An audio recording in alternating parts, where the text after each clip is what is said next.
Nah, setelah code ini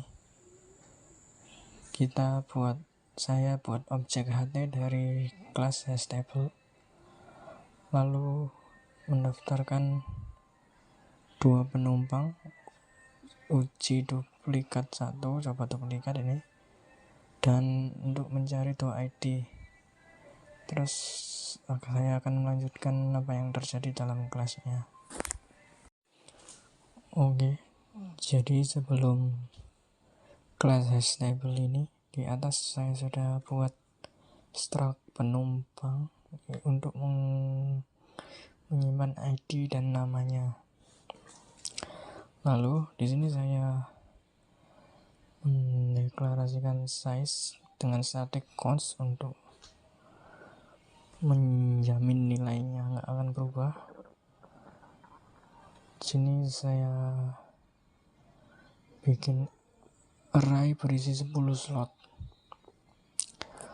Lalu linked list berisi objek penumpang itu tadi. Lalu di sini ada fungsi int hash string id. Ini untuk menghitung slot tujuannya dengan cara mengambil string id satu persatu. Karena kan karakter dalam komputer itu kan ada nilai SC-nya, jadi nanti setelah semua nilai SC-nya sudah ketemu, akan dijumlahkan dan dimasukkan ke variabel total. Lalu di modulus size tadi 10, maka otomatis hasilnya pasti antara 0 sampai 9. Selanjutnya di sini void tambah string id, string nama. Fungsi ini akan menghitung slot yang tepat pakai fungsi hash. Sebelum menyimpan, fungsi ini akan mengecek apakah ID yang sama sudah ada di slot itu. Jika sudah ada, langsung ditolak dan akan menulis sudah terdaftar ini. Jika belum ada, akan ditambahkan ke linked list di slot itu. Lalu fungsi di bawahnya void cari itu juga kurang lebih sama. Awalnya akan menghitung dulu slotnya, lalu menelusuri linked list di slot itu sampai ketemu ID yang cocok. Kalau ketemu, akan memunculkan ini code ditemukan, p nama dan ID-nya akan keluar. Lalu kalau nggak ada, akan diberitahu kalau tidak ada penumpang dengan ID ini yang ditemukan. Lalu kita coba dulu ke fungsi main tadi. Oke, nah di sini kan kita masukkan 2 orang dan ID-nya, 2 nama orang. Pertama kita tambah, lalu di bawahnya kita coba duplikat, maka akan keluar seperti ini. Penumpang Budi Santoso sudah didaftarkan, sedangkan untuk yang duplikat tadi ID-nya sudah terdaftar, yaitu atas nama Budi Santoso. Jadi si coba duplikat ini tidak masuk. Lalu sekalian kita coba cari ID 999, tidak ditemukan karena belum ada yang ditambah dengan ID 99 itu. Lalu di sini saya bikin struct node, string data vector node pointer anak, node string file data file. Jadi satu node di tree ini akan menyimpan teks, bisa kategori ataupun nama jadwal. Setiap node nanti juga berisi pointer ke node anaknya. Ini bisa bikin tree jadi bercabang.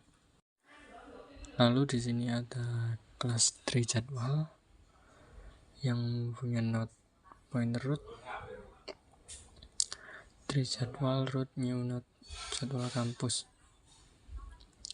Root ini adalah jadwal push kampus node paling atas dari seluruh pohon. Lalu ada dua fungsi untuk mengisi tree di sini. Yang pertama ada tambah kategori dan tambah jadwal. Yang tambah kategori untuk buat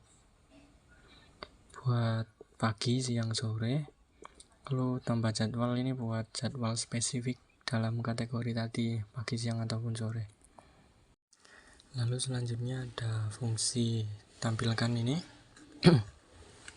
Jadi fungsi tampilkan ini buat menata output yang akan jadi seperti ini. Yang pagi, siang, sore akan berada di depan, lalu yang tambah jadwal tadi akan masuk ke kategori pagi, siang, sorenya.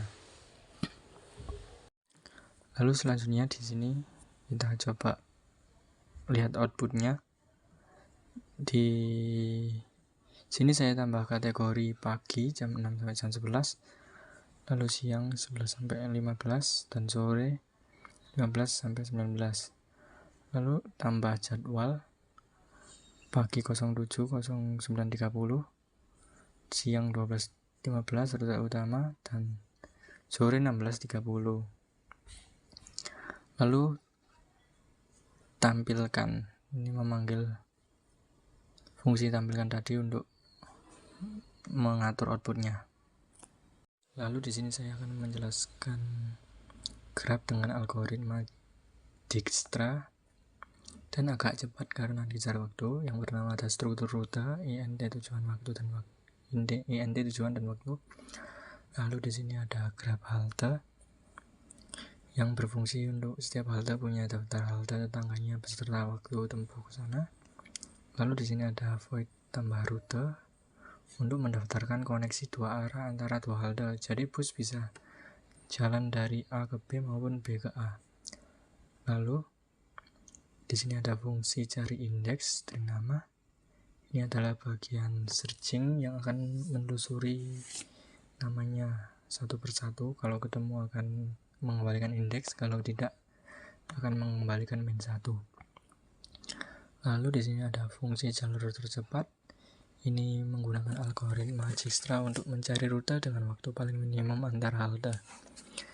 Pertama, dilakukan validasi input, nama halte asal dan tujuan diubah menjadi indeks angka menggunakan fungsi cari indeks tadi. Jika nama halte tidak terdaftar akan mengembalikan nilai 1 dan akan menampilkan tidak ada. Lalu kedua, jika dilakukan inisialisasi struktur data atau jika ada, program menyiapkan 3 komponen vektor jarak diisi dengan nilai 1 S9 sebagai simbol jarak tak hingga karena di awal jarak semua halte belum diketahui. Lalu yang kedua ada vektor dari diisi nilai min 1 untuk merekam jejak halte yang dilalui agar rute bisa disusun kembali. Lalu yang ketiga ada priority QWPG atau antrean prioritas yang otomatis menyortir dan menempatkan halte dengan waktu tempuh kecil di posisi paling atas untuk diproses duluan. Terakhir, dilakukan penentuan titik awal. Jarak dari halte asal ke dirinya sendiri diatur menjadi 0 menit. Titik awal ini kemudian dimasukkan ke dalam antrean PG dengan format 0, start sebagai tanda bahwa pencarian rute resmi dimulai. Lalu selanjutnya di sini ada fungsi while. Ini inti dari Dijkstra. Setiap iterasi diambil halte dengan jarak terkecil dari QW. Lalu kita cek semua tetangganya. Kalau lewat halte ini jaraknya lebih pendek. Kalau kita perbarui jaraknya dan catat dari mana kita sampai ke sini di array dari tadi.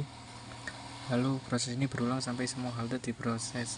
Kemudian ada vektor INT jalur. Setelah Dijkstra selesai, kita rekonstruksi jalurnya. Caranya mundur dari halte tujuan, kita ikuti array dari balik ke asal. Hasilnya di reverse supaya urutannya dari awal ke akhir. Lalu kita cetak nama halte-haltenya satu persatu. Lalu ini adalah mainnya dan outputnya seperti ini.